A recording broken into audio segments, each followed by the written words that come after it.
লাউ গাছ একটি পুষ্টিকর সবজি। এই লাউ গাছে লাউতে প্রচুর ভিটামিন,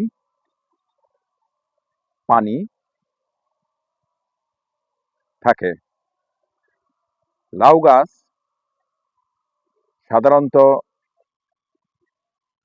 সাধারণত অক্টোবর থেকে ডিসেম্বরে বপন করা হয়। লাউ গাছ বপনের আগে গোবর সার বা বিভিন্ন ধরনের জৈব সার সেই মাটিতে দিতে হয়। এক পর্যায়ে লাউ লাউ বীজ বপন করলে আস্তে আস্তে যখন বড় হয় তখন লাউয়ের একটি মাচা দেওয়া হয়।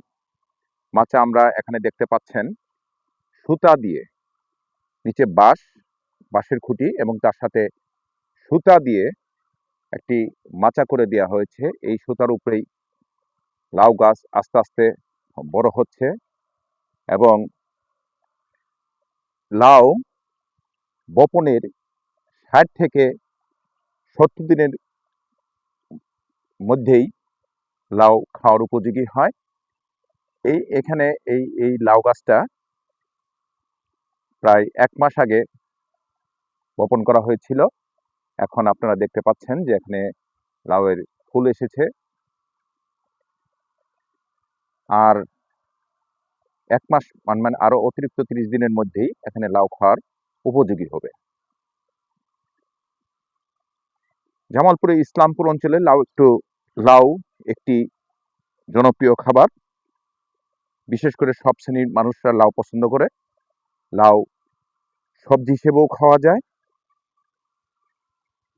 লাউয়ের পাতা সবজি হিসেবে খেলে অনেক সুস্বাদু হয়।